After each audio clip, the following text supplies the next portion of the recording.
So a couple of weeks ago, I was on a call with a pair of pastors, and we were taking questions on how to communicate through crisis. One of the pastors was John Thompson of Sanctus Church, and they're a church of about 4,000 in the Toronto area. And the other pastor was Mark Clark. He leads Village Church, and they're about 8,000 people in the Vancouver area. And both of them on this call said something that stood out to me, and that was that they aren't projecting to be back in their buildings with their congregations until at least September. And then I was listening to a recent Craig Groeschel leadership podcast, and he also said that he's not expecting to be meeting in person on Life Church campuses until at least the fall, or at least that's how they're preparing. And recently, the city of Toronto, just about an hour away from where I live, they canceled all major city events and event permits until June 30th. So why am I saying all of this? Well, for most of us, online church and church at home are going to be the new normal for the foreseeable future. We've made it through Easter now, and we've got, another 8 weeks ahead of us? That's a realistic timeline. 12 weeks? Perhaps. 6 months? I could see that as a very real possibility. However long it is, it's time to settle in, and it's time for us to take a serious look at what we're producing right now for online church, especially if you are a smaller church, and ask ourselves, does it make sense to just reproduce what we would normally do for an in-person Sunday service on our stages and publish that online? Or could there be something more meaningful, effective, and affordable for this season? Because I'm leaning toward the latter, and that's what this video is for.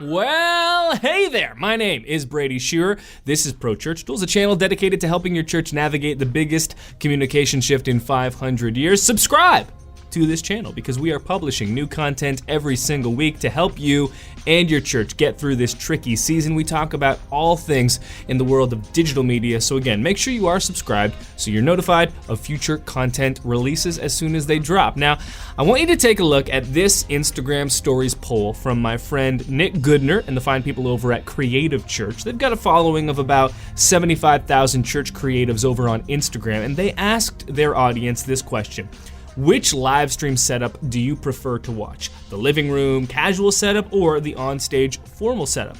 2/3 responded saying they preferred the casual setup to just 1/3 preferring the onstage more produced configuration. And now, this is not exhaustive data by any means, and it probably skews a bit younger, but it is thousands of church creatives, staff, and leaders sharing their opinion. And on top of that, I spoke to 2 lead pastors this week, both of larger churches, and each said to me that as we continue forward indefinitely with this church online model, they're gonna begin scaling back on their production to make things feel more intimate and casual intentionally. Even though they have all the gear and the existing infrastructure to do all the crazy production, they're gonna make the choice to opt out of it.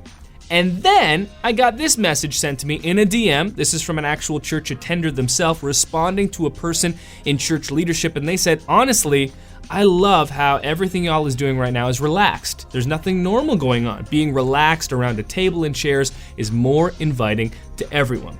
Just one person's opinion, but I think insightful nonetheless. And that leads me to the thesis of this entire video. For the majority of churches, knowing that about 90% of us average 350 people or fewer in traditional in-person attendance, for the majority of our churches, my belief is that the casual, stripped-down, at-home version of online church makes the most sense for this season. It's going to be more affordable, it'll be more sustainable, and my hottest take, it really isn't that hot, it will be more effective. Let's explore this a bit. First, remember that your church's mission is not to host a service. We don't want to mistake method for mission. So if you've been scrambling over the last several weeks in an effort to recreate your Sunday service to stream online, I would just ask you to take a step back right now and really consider why.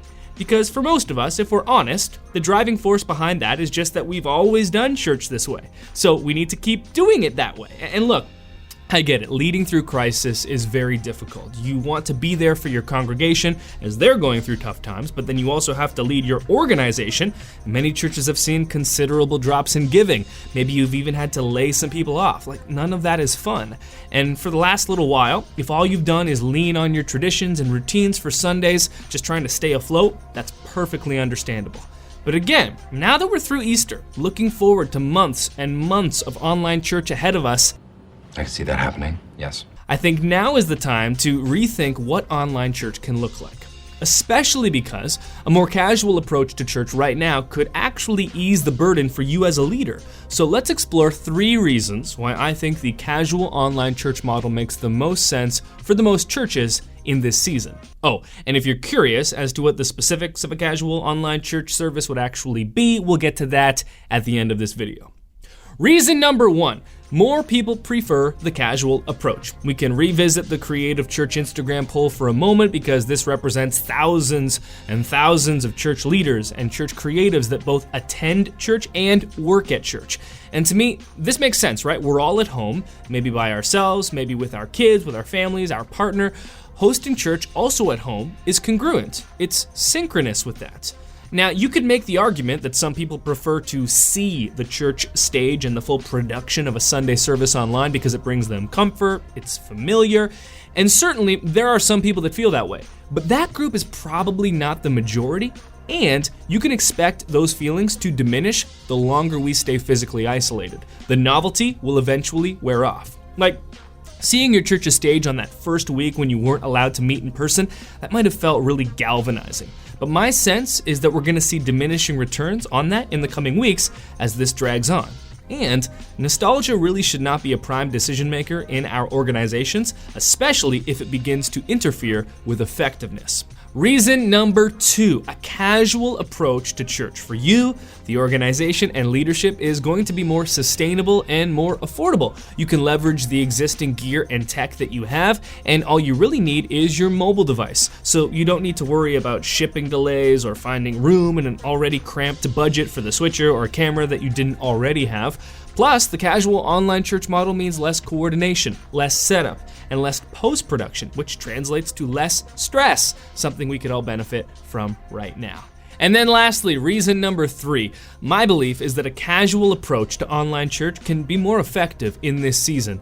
And this goes back to what I said earlier. The church's mission has never been to host a service. The church service, as most of us know it, was just a method that we've used to fulfill the mission.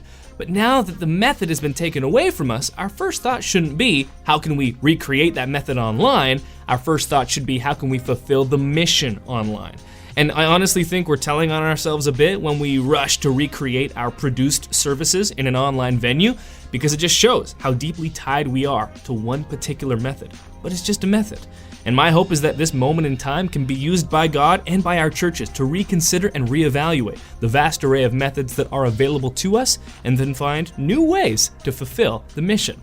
All of this is, of course, begging the question, what does this casual online church model actually look like? What can it look like? And I'm sure you're as anxious as I am to explore that, but before we can get into the what, it's important to really consider the why, and that's what this video was for. Now, this video was published on a Tuesday, and on Thursday, I'll be posting the follow-up video to this one, and the title of that is How to Create an Online Church Service in 2020, and that video is going to be all about the specific order of service elements and what to include to create a great online church service from this casual, at-home perspective. Finally, whenever a person recommends adjusting the method of how we do church, the way I have in this video, it generally creates some tension because we hold in high esteem how we do church. So as a quick recap, my thesis for this video is as follows. I believe a more relaxed and casual approach to church is the better option for the majority of churches in this season.